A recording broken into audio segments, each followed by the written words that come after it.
Morning everybody, welcome to IndyCar. I'm Gordon Ross and it is, what is it today?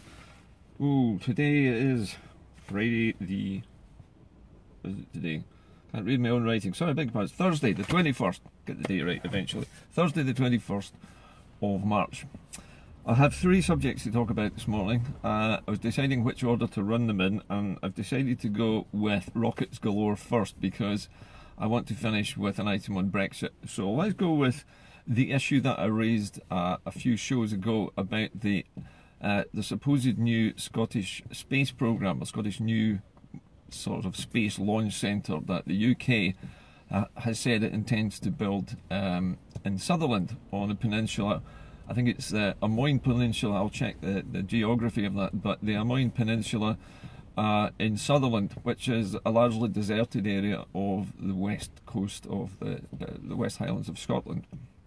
Now, the UK announced that in conjunction with Lockheed Martin, a big American aerospace and defence company, that they were going to develop the site into a vertical launch complex for putting satellites into polar orbits from Scotland. That all sounded fantastic. They even announced that two British companies, one Scottish, one English, I think, were going to be launching satellites from there, as well as Lockheed, who have, I think it was something like about a £12 million grant from the British government, and smaller grants given to the smaller companies. So it all sounded very much like the British government was trying to give Scotland some kind of space capability and to have a space launch complex in the West Highlands, which would have supposedly brought hundreds or maybe thousands of jobs, regular satellite launches, and it all seemed wonderful. But eagle-eyed IndyCar viewers have been pointing a few things out to me. One in particular came out with some interesting facts about the companies which are supposedly going to get government money for this. Now, one of them, which is interesting, is a company called Demos, or Demos UK, in fact. Now, Demos is a company incorporated in Spain, and it has interest in launching rockets from the Azores, the islands of the West African coast, nearer to the poles. And interestingly, Demos has already taken millions of dollars from presumably the Azores themselves, the government of the Azores, in order to do a feasibility study on having a launch centre in the Azores.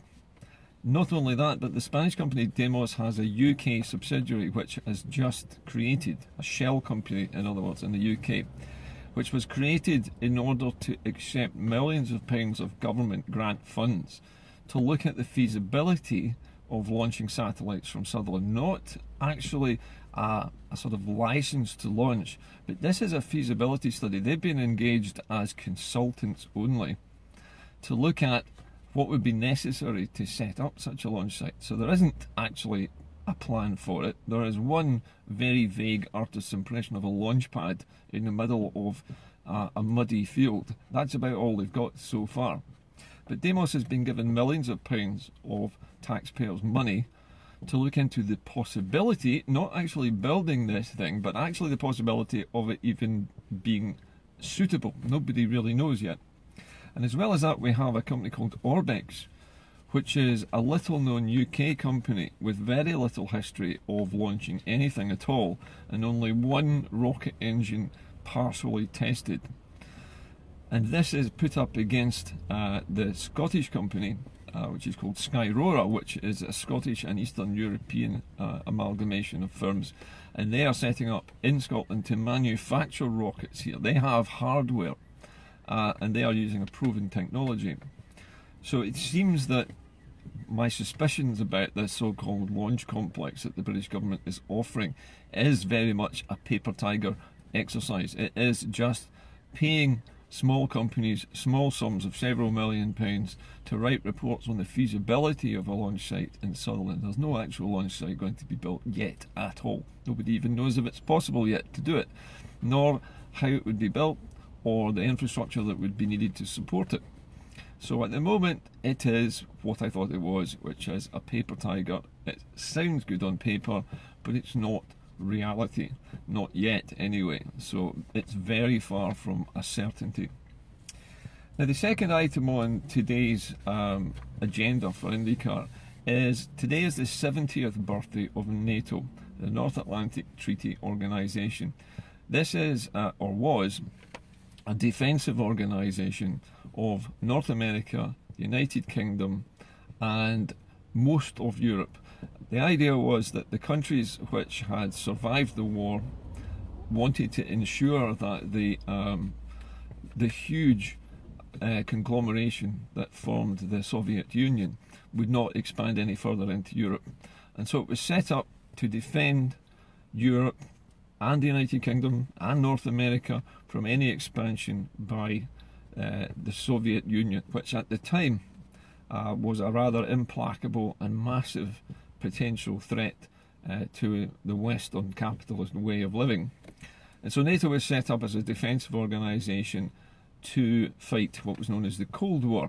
And the Cold War was basically a war of spying on each other, an arms race where the West matched the numbers of nuclear missiles that the Soviet Union had ranged against them by having equal numbers of Western long-range intercontinental ballistic missiles aimed at presumably Moscow and other sites in the Soviet Union.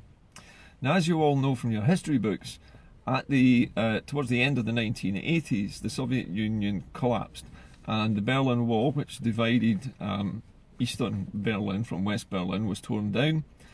Germany reunified at great expense, and the countries which had been part of the Soviet Union gradually gained their independence from Russia, which left Russia with its northern territories and the Ukraine, which it has been fighting over ever since.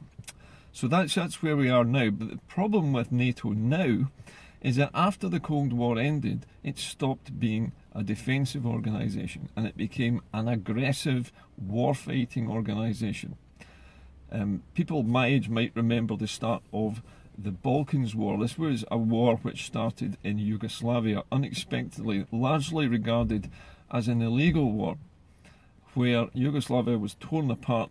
It was the first war actually on mainland Europe since World War II, and it was largely engineered by the West. And the idea of it was to demolish the final sort of bits and pieces of what was the Eastern Bloc. The Eastern Bloc countries, and Yugoslavia was still at that point largely a socialist or communist kind of amalgamation of Yugoslavian, various nations in Yugoslavia, Montenegro, Slavic states, Serbia, and so on. There was a whole cluster of different ethnic groups in there.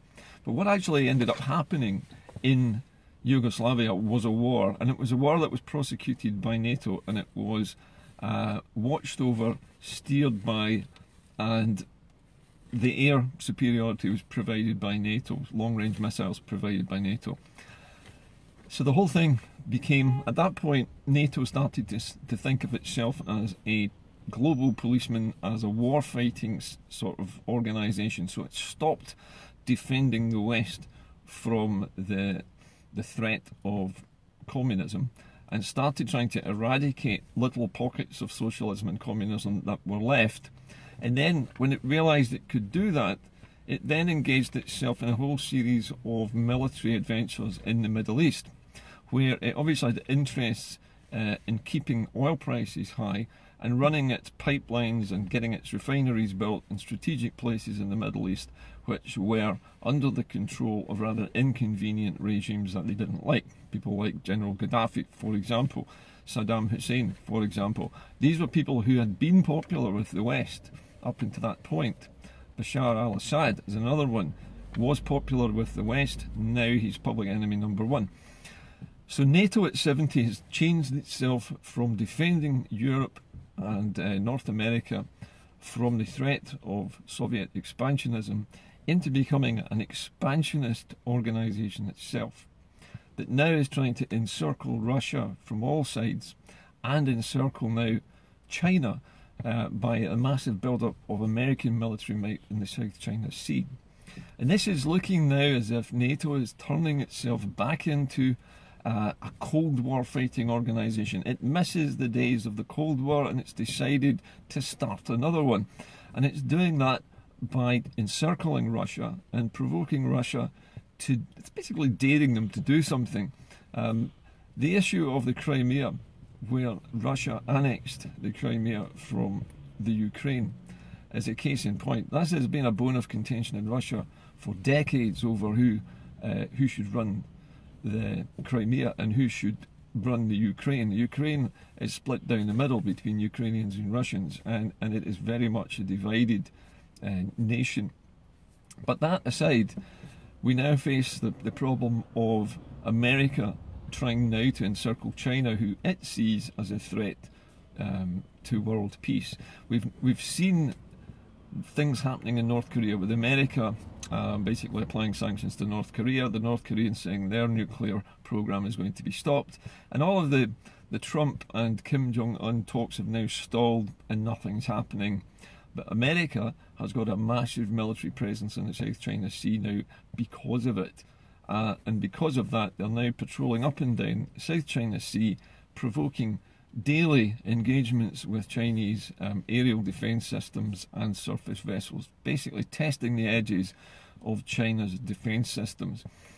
Now, all of these actions, if you take them together, really are now pointing to NATO going back to its old role of being a defensive organisation, and provoking a new Cold War means massive increases in military spending and a reignition of the military nuclear arms race, which was such a factor in the 1960s and the 70s and saw thousands of nuclear weapons developed. I mean, the Americans had over 6,000 nuclear warheads. The Russians had something similar. Nobody knows quite what China has got. We know also that Israel has some, France has some, Britain has 250 thereabouts, and there may be other nuclear armed countries around the world that we're unaware of at the moment, Iran being one that they're worrying about just now.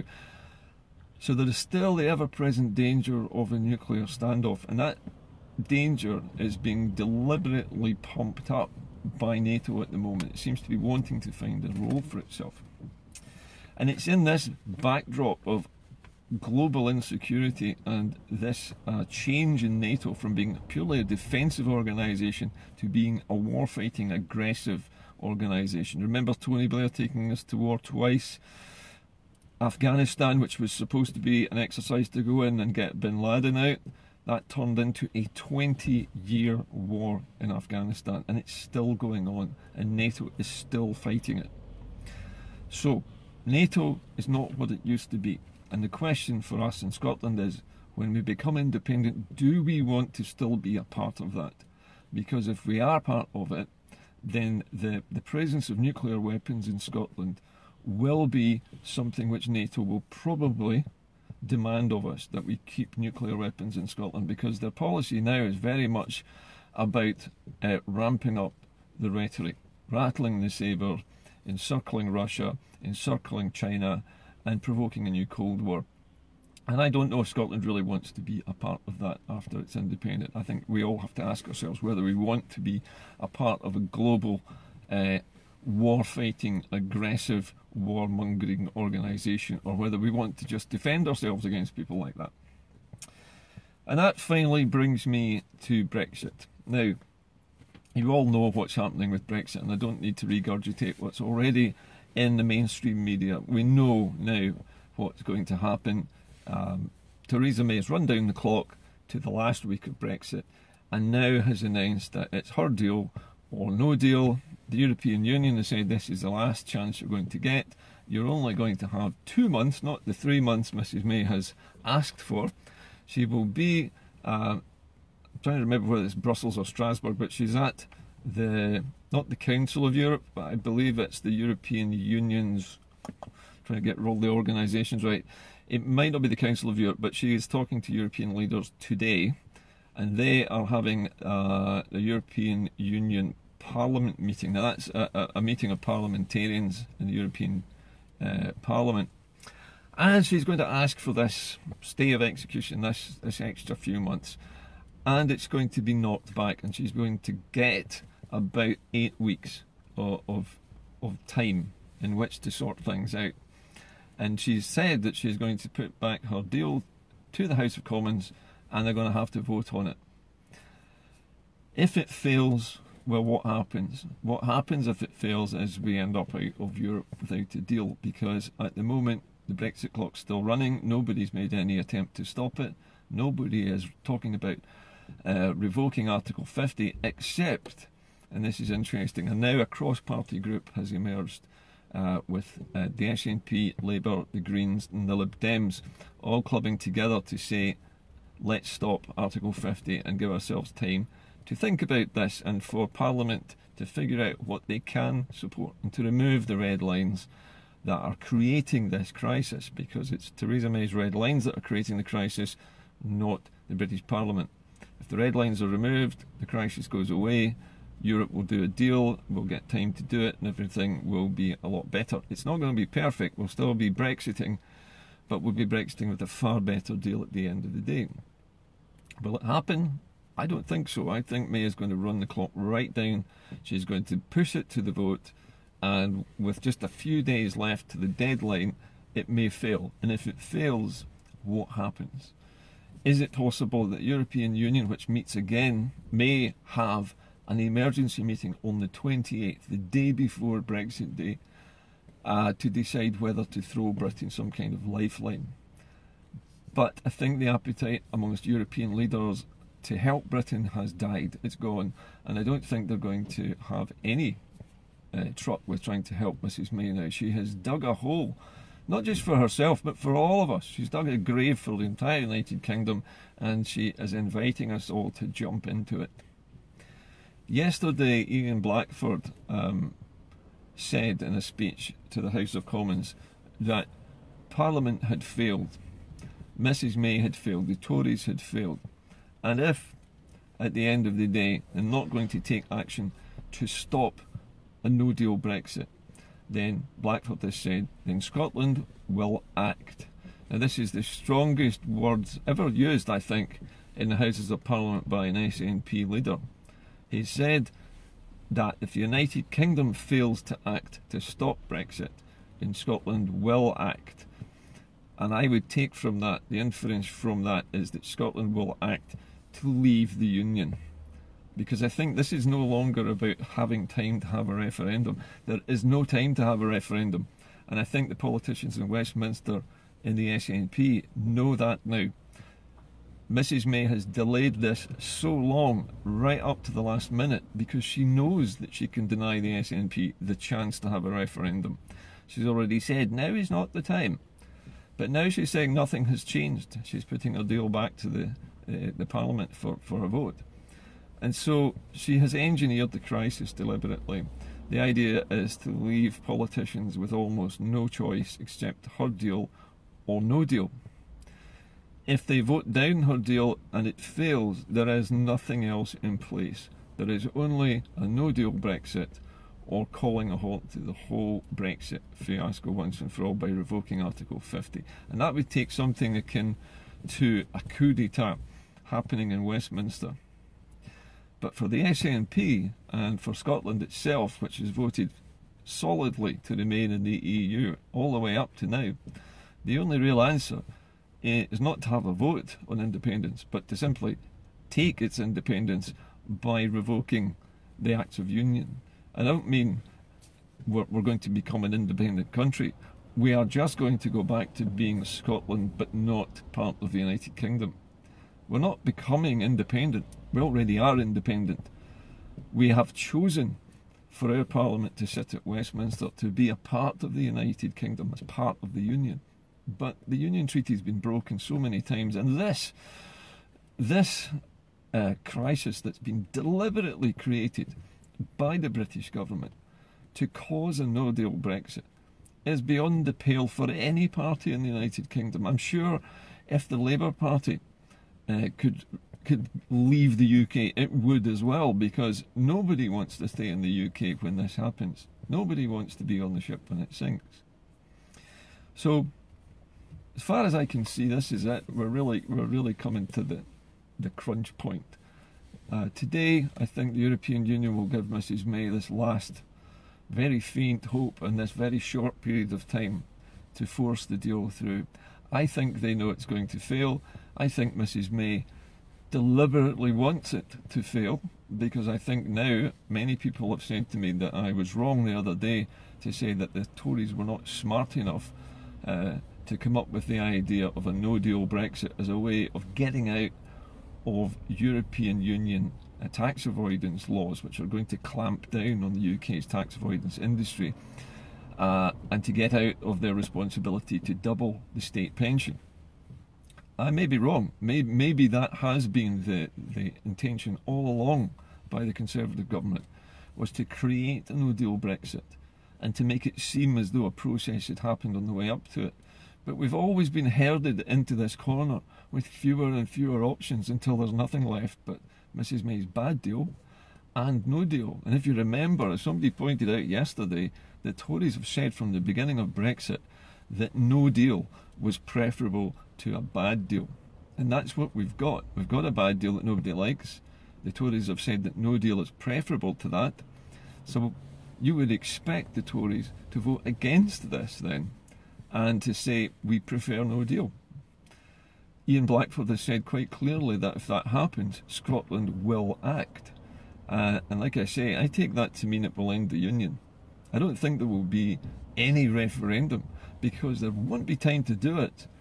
The crisis will be upon us on the 30th of March. We won't have time to react to it.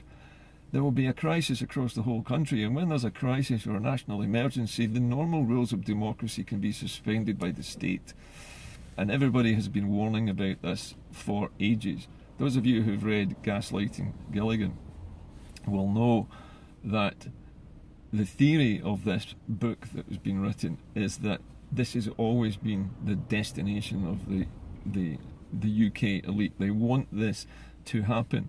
They want Britain to come out of the Union with no deals, even if it impoverishes 90% of the population and causes mass rioting and starvation, because the UK has turned itself into a tax avoidance capital of the whole world. That basically its entire web of tax islands was created with the specific purpose of hiding money from other tax jurisdictions. In other words, taking black, dark money, taking money earned by crooks and criminals and despots and dictators around the world and hiding it. And that's what the Tories want. They're wealthy people. They have invested money in all kinds of different dark schemes, and they'll be quite happy. They won't be touched by it. They are wealthy, they're well connected, they'll be rewarded by the establishment which runs the UK and which is super wealthy, aristocratic, connected to the Queen. You'll notice that the Queen's income was doubled last week by Parliament. They voted it through straight away without an argument that they're going to double the Queen's pay. We didn't get a say in it. That just goes to show you how this country is run. So, we're in dangerous times, but Ian Blackford said it all. Scotland will act, and now I think, as people have said many times, you don't ask for your freedom when you're a country which is being occupied. You take it, and we will take it peacefully by simply saying the union's over. I'm sorry you broke it, and we can no longer stay with it. And I think that's what Blackford meant. I don't think we're going to see a referendum. I don't think it will be time for one. Scotland would be overwhelmed by the emergency which the Tories have created very quickly. Holyrood would be sidelined, disempowered. We would lose the ability to hold any kind of democratic referendum. And I think the suspension or the revocation of the Acts of Union in Scotland would be essential, and it would have to happen very fast indeed. May's created this crisis, not Scotland. Remember, all we can do is react to it to protect ourselves, to protect our own people. And that's what Nicola Sturgeon has said she will do. She will act in the interests of Scotland to protect jobs, to protect businesses, to protect the livelihoods, and to protect the freedoms of the people of Scotland from this engineered catastrophe which Mrs May has deliberately designed and executed, on behalf of whom nobody knows but it certainly isn't on behalf of Parliament, which has fought her tooth and nail the whole way through. This is a Prime Minister who's fighting against the British democracy to force through a disaster on her own country. It is absolutely astonishing. Even the BBC reporters last night and this morning cannot believe what's happening. But it is happening. And Blackford's right, we have to act. That's about all I have to say for today, but we live in very dangerous times. The way NATO is behaving, and as a 70-year-old it really should be taking things a bit easier. And this fake space programme that the UK has created, a paper tiger, a red herring, call it what you will, but I think it's nothing more than an exercise in seeing if things can actually be done, but it's never going to happen. So we have to act, folks. Let's keep your ear to the ground. I'll be presenting Scotland at 7 this evening, so I would anticipate the usual high drama in Westminster this afternoon. Whatever Mrs May manages to achieve in Europe, if anything, I'll be reporting on it at Scotland at 7 tonight on Broadcasting Scotland on YouTube. I hope to see you all then. Bye bye for now.